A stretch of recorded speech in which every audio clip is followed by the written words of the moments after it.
Alhamdulillah, alhamdulillahilladzi anzala as-sakinata 'ala qalbil mu'minin. Asyhadu an la ilaha illallah al-malikul haqqul mubin.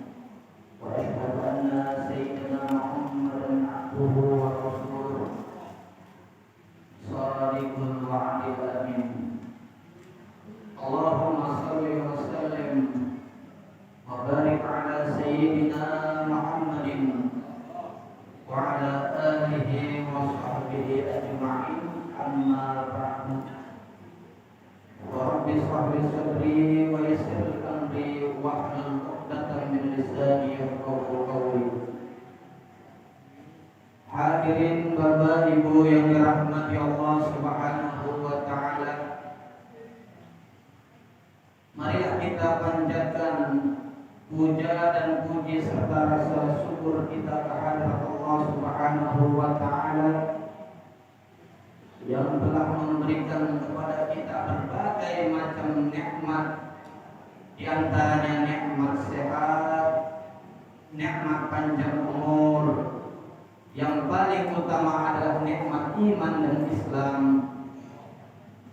Wa in ta'udu ni'matallahi la tuhsuha. Jika Bapak Ibu menghitung nikmat Allah yang Allah berikan kepada kita semua, niscaya Bapak dan Ibu tidak akan sanggup untuk menghitung nikmat Allah yang Allah berikan kepada kita semua. Selawat serta salam tak lupa mari kita aturkan kepada junjungan Nabi besar kita yang agung, Nabi yang mulia, Nabi besar Muhammad sallallahu alaihi wasallam serta para keluarga dan sahabatnya. Mudah-mudahan kita semua telah mendapatkan syafaatul uzma di yaumil kiamat nanti. Amin ya rabbal alamin. Bapak Ibu yang dirahmati Allah Subhanahu wa taala, Allah Subhanahu wa taala berfirman, A'udzu billahi minasyaitonir rajim. Bismillahirrahmanirrahim. Wa minhum may ya'budullaha 'ala harfun.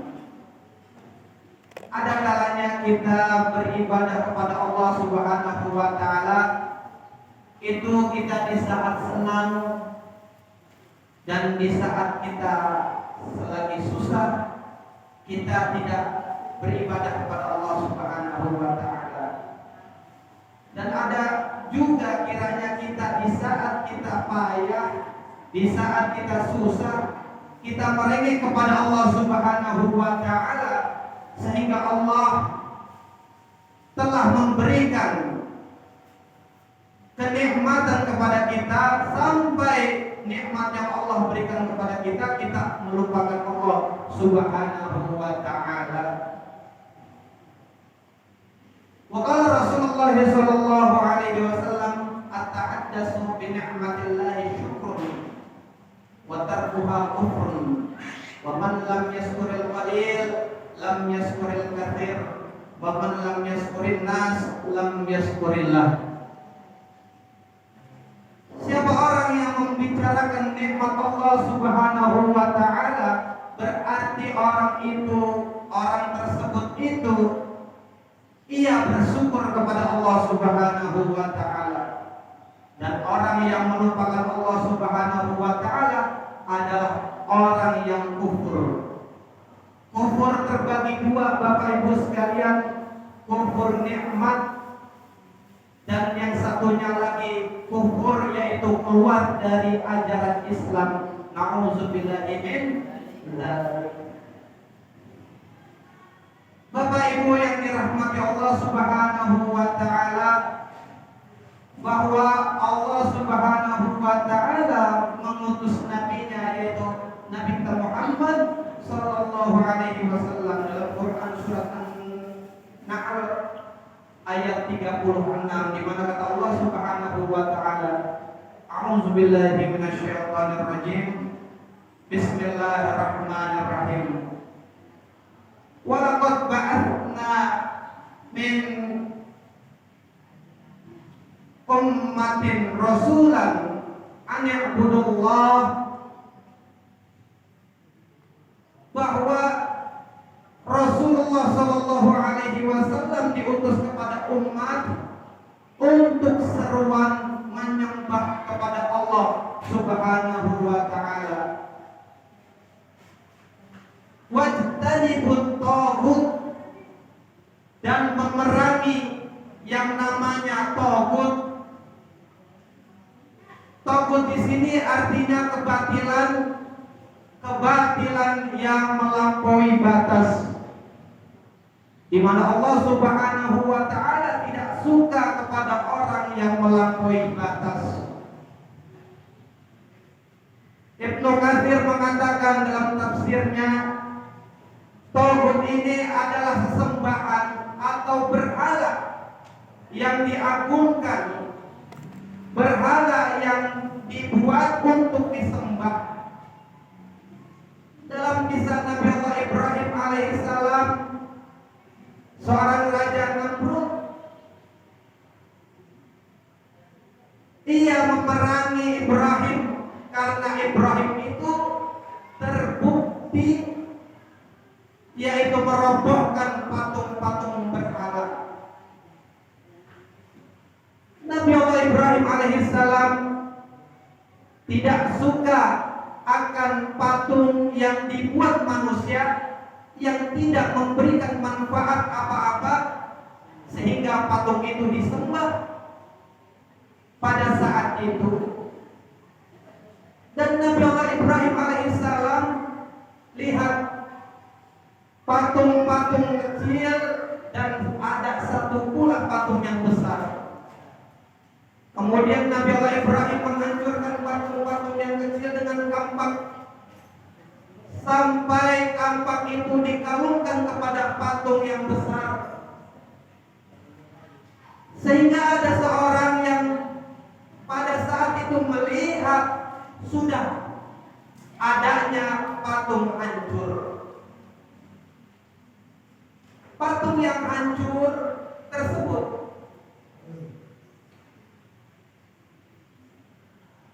kemudian diadukan oleh seorang raja, dan seorang raja pada saat itu memanggil Ibrahim alaihissalam. Wahai Ibrahim, hendak engkaulah yang menghancurkan patung? Ibrahim berkelak, bukan saya wahai raja. Justru engkaulah yang bertanya kepada patung tersebut. Akhirnya seorang raja ini, yang mana mungkin saya bertanya pada patung. Akhirnya Ibrahim meluruskan, loh, kalau nggak bisa memberikan manfaat apa-apa atau tidak memberikan jawaban, maka jangan Tuhan sembah. Singkat cerita, Nabi Allah Ibrahim alaihissalam itu dibakar oleh seorang raja dan diseret dia pada api panggang. Kemudian dengan izin Allah Subhanahu wa Ta'ala, ketika Nabi Allah Ibrahim alaihissalam dibakar api sampai api itu qul ya narukuni bardan wa salama ala Ibrahim, katakanlah wahai api, dinginlah, selamatkanlah Ibrahim alaihissalam. Nabi-nabi kita yang terdahulu ini adalah seorang pejuang yang luar biasa, sampai kepada turun kepada Nabi Allah Musa alaihissalam yang memerangi kebatilan. Tadi peristiwa Ibrahim dengan Raja Namrud, kemudian peristiwa Nabi Allah Musa dengan Fir'aun yang menganggap bahwa dirinya adalah Tuhan. Apa kata Fir'aun? Ana rabbukumul a'la, akulah Tuhanmu yang paling tinggi. Bagaimana mungkin dia ada seorang Tuhan yang tinggi? Pantas saja dia, seorang Fir'aun ini, naik ke jabal atau gunung dan berkata, akulah yang paling tinggi. Pada seorang Fir'aun, dia menganggap bahwa dia adalah Tuhan karena dia sudah menyombongkan diri sampai dia naik ke gunung. Ana rabbukumul a'la, aku adalah Tuhan yang paling tinggi. Yang menyaksikan adalah orang-orang yang di bawah. Fir'aun yang paling tinggi karena dia berada di atas bukit atau gunung. Bapak Ibu yang dirahmati Allah Subhanahu wa taala, setan saja tidak mau mengakui bahwa dirinya adalah Tuhan. Kita menganggap patung adalah sesembahan, maka ini adalah ketuhanan yang salah. Kita menganggap bahwa ada Tuhan selain Allah. Umirtu an uqatilan nasa, bahwa aku disuruh, kata Rasulullah SAW, untuk membunuh manusia hatta yasuddu an la ilaha illallah wa anna Muhammadar Rasulullah wa yuqimus shalah wa yutuz zakat. Di mana Rasulullah SAW itu memerangi orang-orang yang tersesat. Karena tugasnya Rasulullah SAW adalah minas zulumati ilan nur, kembali pada bahwa Rasul itu memperjuangkan kemerdekaan. Dia berjuang Nabi kita terdahulu dalam hal kebatilan, dalam hal sesembahan. Apabila ditemukan kebatilan dan sesembahan yang salah, maka tugas Rasul diutus oleh Allah Subhanahu wa taala untuk menyampaikan kebenaran. Firman Allah Subhanahu wa taala dalam Quran surat Al-Maidah ayat 35. A'udzubillahi minasyaitonir rajim. Bismillahirrahmanirrahim. Ya ayyuhallazina amanu taqullaha, wahai orang-orang yang beriman, bertakwalah kepada Allah Subhanahu wa ta'ala. Wabtagu ilaihil wasilah, cari karunia dari Allah, yaitu Tuhanmu. Wabtagu ilaihil wasilah wajadilhum billati ahsan, dan juga wajahidu fisabilihi la'allakum tuflihun. Maaf, ayat salah, yaitu surat Al-Maidah ayat 35. Allah Subhanahu wa taala berfirman bahwa Allah bertakwalah kepada Allah Subhanahu wa taala dan cari karunia-Mu, dan carilah karunia dari Allah Subhanahu wa taala, dan juga berjuanglah di jalan Allah Subhanahu wa taala agar kamu beruntung. Bapak Ibu yang dirahmati Allah Subhanahu wa taala, kita ini adalah penerus Nabi. Penerus Nabi adalah ulama yang kita patuhi. Belajar ngaji itu adalah keharusan, menuntut ilmu suatu kewajiban, maka kita dituntut untuk berjuang di jalan Allah Subhanahu wa taala lewat pengajian yang kita hadiri pada saat ini. Bapak Ibu yang dirahmati Allah Subhanahu wa taala, bahwasanya man kharaja fi talabil ilmi fa huwa fi sabilillahi hatta yarji. Allah Subhanahu, Rasulullah SAW menyatakan dalam suatu hadis bahwa sesungguhnya barang siapa yang keluar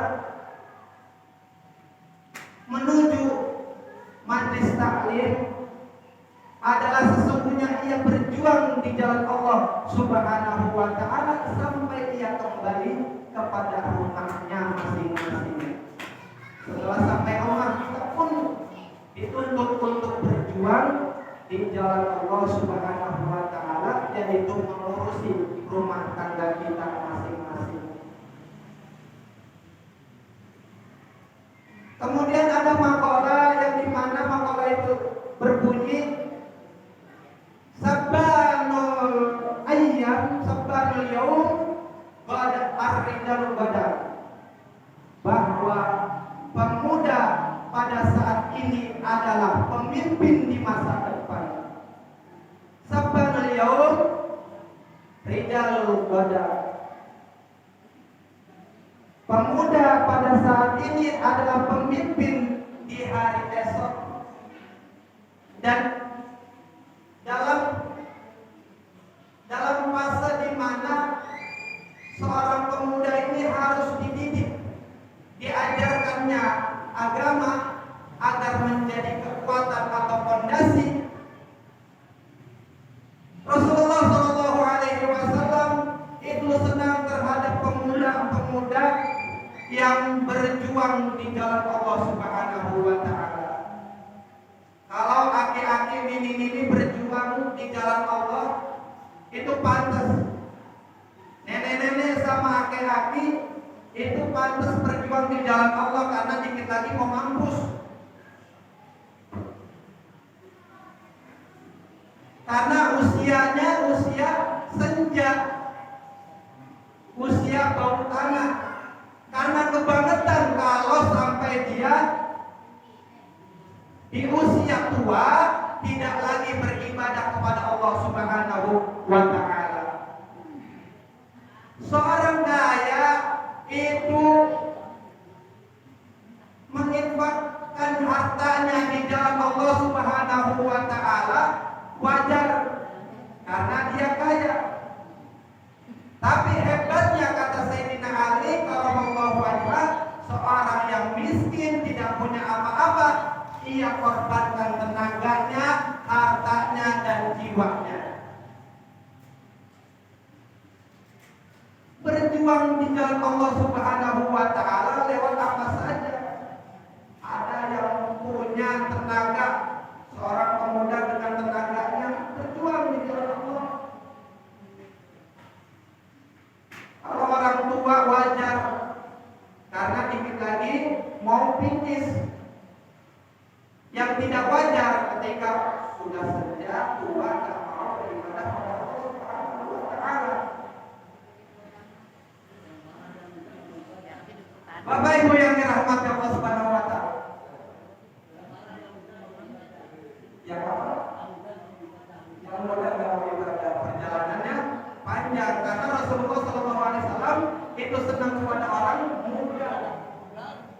Orang muda gagah perkasa, dia beribadah dan berjuang di jalan Allah Subhanahu wa taala. Dulu seorang muda itu kayak Sayyidina Ali dirangkul oleh Rasulullah Shallallahu Alaihi Wasallam. Ada seorang namanya Al-Farisi. Siapa namanya? Faris Al-Farisi.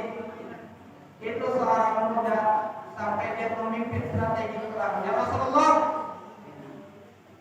ini kita mau diserang oleh Abu Sufyan yang merencanakan suatu strategi yang ingin menyerang kota Madinah. Disebut dengan perang Khandaq. Khandaq dalam bahasa Arab itu adalah parit. Kemudian Imam Al-Farisi ini yaitu Rasulullah SAW bangga akan dia karena seorang muda ini dia sudah pikirannya sudah matang sampai dia siapkan parit, kemudian dia gali sampai kedalaman 9 meter. Panjangnya Khandaq yang dia buat adalah sepanjang 50 km, 57 km. Terjadinya perang Khandaq disebut perang Khaybar atau perang Ahzab, yang dimana dalam Al-Quran ada suatu strategi perang yang dibuat lewat pemikiran Salman Al-Farisi membuat parit.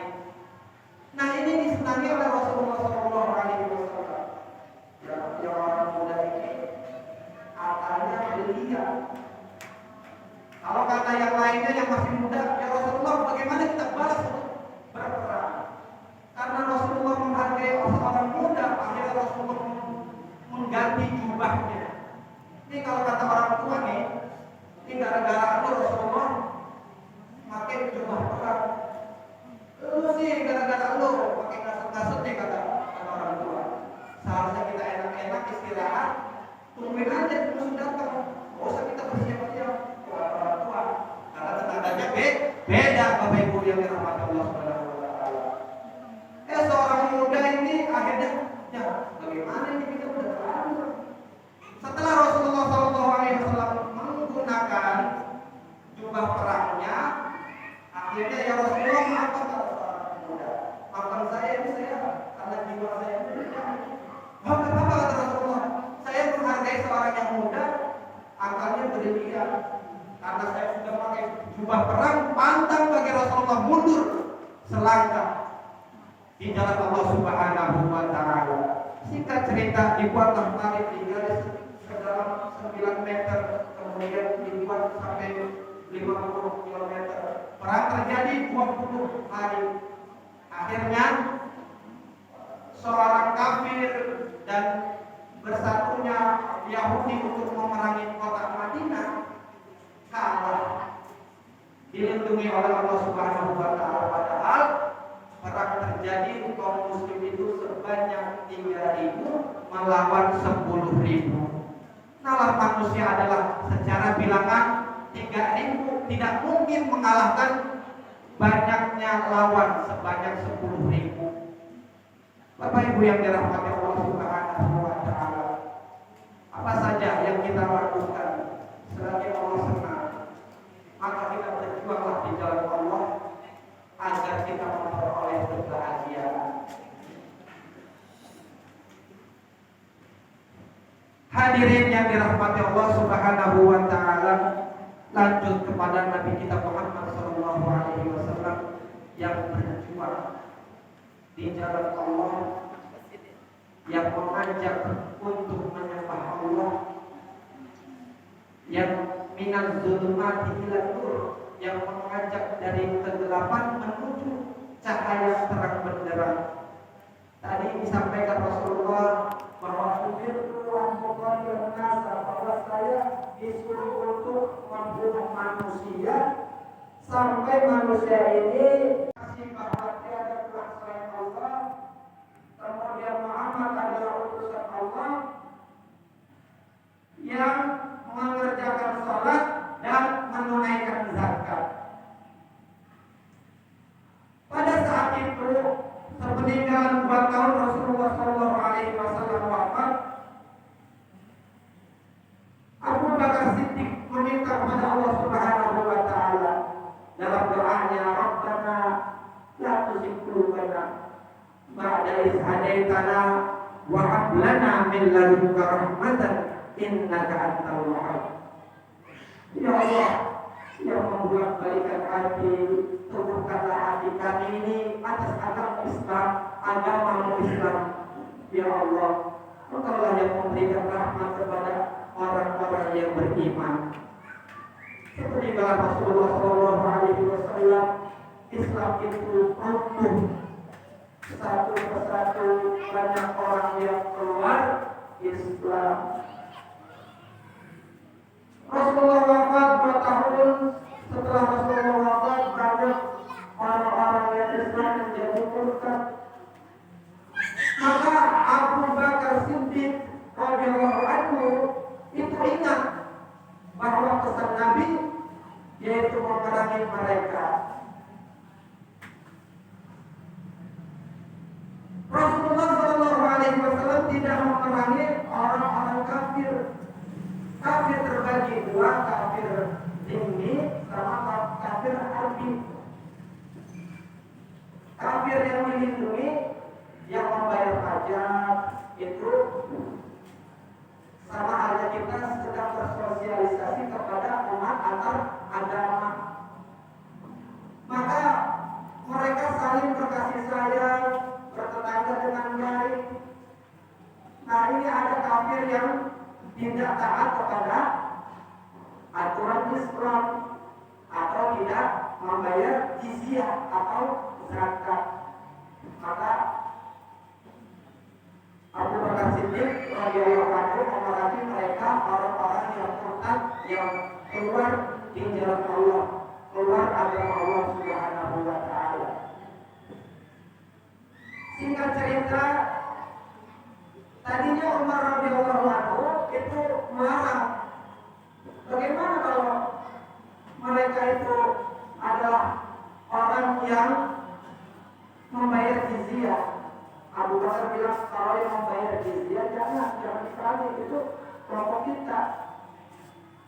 Kelompok kita jangan diperangi, orang yang membayar pajak jangan diperangi. Orang yang nggak bayar pajak, nah itu yang diperangi. Kan musuh negara itu kan orang yang nggak bayar pajak, yang nggak taat akan pemerintah yang ada. Itu adalah musuh. Yang nggak pajak, para koruptor itu adalah orang musuh negara. Sampai itu yang dirahmati Allah Subhanahu wa taala. Mungkin itu ya yang dapat saya sampaikan, mungkin apa yang telah saya sampaikan adalah suatu manfaat hasanah bahwa dakwah Allah bil hikmah wal mau'izatul hasanah wa jadilhum billati hiya ahsan. Kita ini adalah untuk mengajak dakwah, untuk dakwah Allah, untuk berseru, untuk mengajak kepada agama Allah Subhanahu wa taala bil hikmah, dengan kata-kata mutiara yang tidak menyinggung. Imam Syafi'i kalamullah wajhah, Imam Syafi'i radhiyallahu anhu itu ketika di hadapannya ini adalah nasihat dengan sesuatu yang tidak ingin menyinggung perasaan orang lain, maka Imam Syafi'i memilih untuk tidak menyinggung perasaan orang lain dalam berdakwah, mengajak kepada ajaran Allah itu dengan lemah lembut. Di depan Imam Syafi'i adalah suatu nasihat dan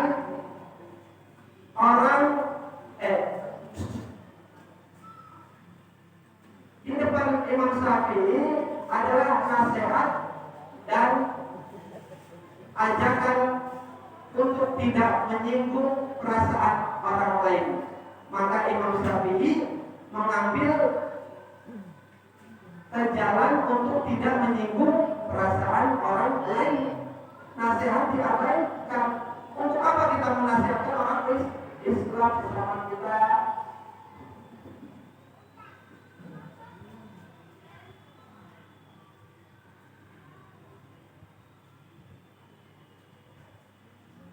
Imam Syafi'i itu mengambil untuk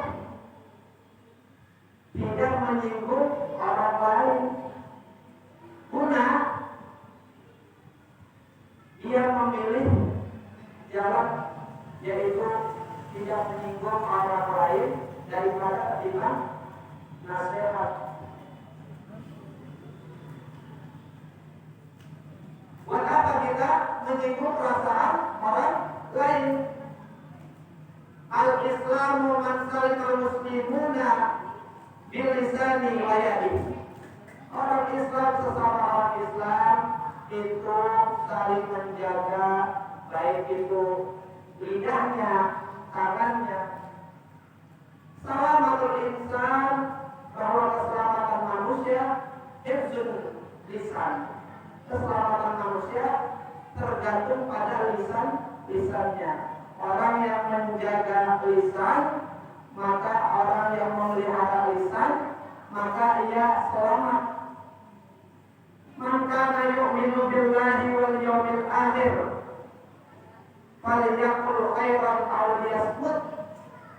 Barang siapa yang mempercayai, beriman kepada Allah Subhanahu wa taala dan Rasulnya, dan mempercayai hari kemudian, maka ucapannya baik atau lebih baik dijamin.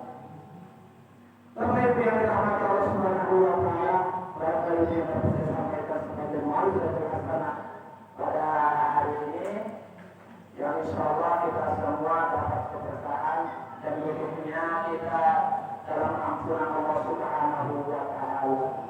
Wajadilhum billati hiya ahsan.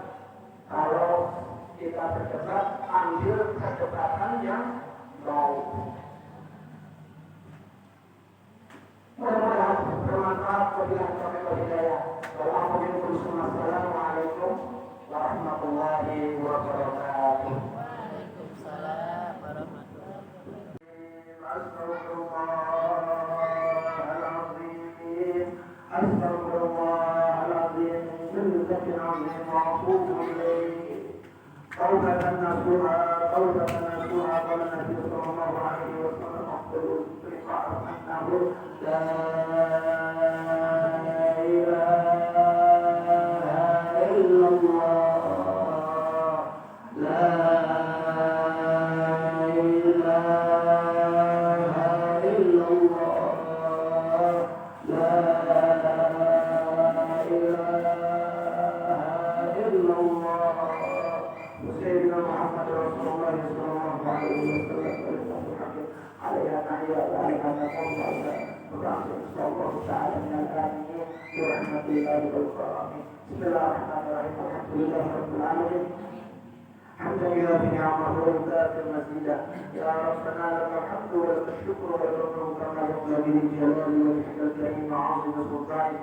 اللهم صل وسلم على سيدنا محمد وعلى ال سيدنا محمد صلاة تنجينا بها من جميع الاهوال والامر وتجعلنا بها في جميع الحاجات وتباركنا بها من جميع الشيئات وترفعنا بها عندك الدرجات وتبلغنا بها الغاية من جميع الخيرات في الحياة وبعد الممات انه سميع قريب مجيب الدعوة يا قاضي الحاجات. رب اغفر لنا ولوالدينا وارحمهما كما ربونا صغارا ولجميع المسلمين والمسلمات والمؤمنين والمؤمنات الاحياء منهم والأموات. اللهم ارزقنا فهم الناجين وعند المرسلين ورحمة الملائكة المقربين يا فتاح يا عليم تقبلنا كل العارفين. اللهم اجعلنا واولادنا وذرياتنا وتعالى من سنة من اهل العلم والخير ولا تجعلنا واياهم من اهل الشر والخير. اللهم طول امورنا في طاعتك وطاعة رسولك واجعلنا من عبادك الصالحين. اللهم انا نسألك الهدى والتقى والعفو والغنى ربنا يا الله آتنا في الدنيا حسنة وفي الآخرة حسنة وقنا عذاب النار وقنا عذاب النار وادخلنا الجنة مع الأبرار يا عزيز يا غفار يا كريم يا شكار يا رب العالمين. وصلى الله على خير الخلق على سيدنا محمد وعلى آله وصحبه وسلم. سبحان ربك رب العزة عما يصفون والسلام على المرسلين والحمد لله رب العالمين. صلى الله